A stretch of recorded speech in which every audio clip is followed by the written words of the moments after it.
Hi everyone, this is Rekha. I am Supriya. We are studying in 9th standard from GHS Dottalsandra High School.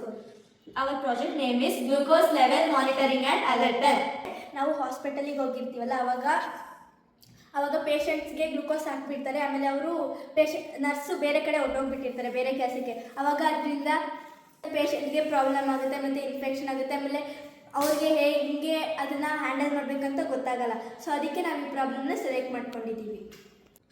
Sir proposal solution. ಈಗ ನಾವು glucose bottle ಇರುತ್ತಲ್ಲ ಅದಕ್ಕೆ ನಾವು ಸೆನ್ಸರ್ನ set ಮಾಡಿದ್ವಿ. ಅದ್ರ ಹೆಸರು ultrasonic sensor ಅನ್ನೋದು. ಅದು ಎಷ್ಟು ಸೆಂಟಿಮೀಟರ್ ಕಳೆಯುತ್ತೆ ಅಂತೆಲ್ಲ ಅದು ಮಾನಿಟರಿಂಗ್ ಮಾಡ್ತಿರುತ್ತೆ. ಈಗ ನಾವು 10 ಸೆಂಟಿಮೀಟರ್ ಅನ್ನೋದಕ್ಕೆ ಅದಕ್ಕೆ ಕೋಡಿಂಗ್ ಹಾಕಿದ್ದೀವಿ. 10 ಸೆಂಟಿಮೀಟರ್ ಕಡಿಮೆ ಬಂದ ತಕ್ಷಣ ದಸಂತ ಸೌಂಡ್ ಮಾಡುತ್ತೆ. ನಾವು ಬರೀ 10 ಸೆಂಟಿಮೀಟರ್ಗೆ ಅನ್ನಂಗೆ ಸೆಟ್ ಮಾಡ್ಕೊಳ್ಳೋದಿಲ್ಲ. ನಮಗೆ ಯಾವ ಸಿಚುವೇಶನ್ಗೆ ಹೆಂಗೆ ಬೇಕೋ ಆ ಥರ ಅಷ್ಟು ಸೆಂಟಿಮೀಟರ್ಗೆ ಸೆಟ್ ಮಾಡ್ಕೊಬೋದು. ಈಗ ಇದು ವರ್ಕಿಂಗ್ ಆಗುತ್ತೆ ಅನ್ನೋದು ನೋಡೋಣ. ಇದು ಗ್ಲೂಕೋಸ್ ಇವಾಗ 10 ಸೆಂಟಿಮೀಟರ್ಗಿಂತ ಫುಲ್ ಕಡಿಮೆ ಇದೆ. ಈಗ ವರ್ಕ್ ಹೆಂಗಾಗುತ್ತೆ ಅಂತ ನೋಡೋಣ. ಇವಾಗ ಬಜರ್ ಸೌಂಡ್ ಮಾಡ್ತಿದೆ ಅಲ್ವಾ, 10 ಸೆಂಟಿಮೀಟರ್ಗಿಂತ ಕಡಿಮೆ ಇದೆ ಅಂತ.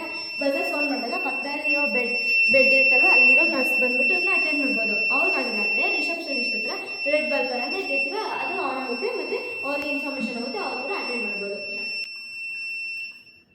ಇವಾಗ 10 ಸೆಂಟಿಮೀಟರ್ಗಿಂತ ಗ್ಲೂಕೋಸ್ ಜಾಸ್ತಿ ಇದೆ ಅಲ್ವಾ, ಅವಾಗ ಅದಕ್ಕೆ ಇದು ಸೌಂಡ್ ಮಾಡೋದು ನಿಲ್ಲಿಸಿದೆ. ಫ್ಯೂಚರಲ್ಲಿ ಇದನ್ನ ಹೆಂಗೆ ವರ್ಕ್ ಮಾಡ್ಬೋದು ಅಂದರೆ, ಈಗ ಚಿಕ್ಕ ಚಿಕ್ಕ ಹಾಸ್ಪಿಟಲ್ ಆದರೆ ಕಡಿಮೆ ಜನ ನರ್ಸ್ ಇರ್ತಾರೆ, ಡಾಕ್ಟರ್ಸ್ ಇರ್ತಾರೆ. ದೊಡ್ಡ ಹಾಸ್ಪಿಟಲಲ್ಲಾದರೆ ಜಾಸ್ತಿ ಜನ ಇರ್ತಾರೆ ಮತ್ತು ಅವ್ರಿಗೆ ಜಾಸ್ತಿ ಕೆಲಸ ಮಾಡೋದಂದರೆ ಅವ್ರಿಗೆ ಪ್ರೆಸ್ ಆಗುತ್ತೆ. ಅದ್ರ ಬಗ್ಗೆ ನಾವೇನು ಮಾಡ್ಬೋದು ಅಂದರೆ ನರ್ಸ್ ಮೊಬೈಲ್ಗೆ ಇದು ಕನೆಕ್ಟ್ ಮಾಡ್ಬೋದು, ಅವ್ರಿಗೆ ಅದು ಇನ್ಫಾರ್ಮೇಷನ್ ಆಗುತ್ತೆ. Thank you for the opportunity.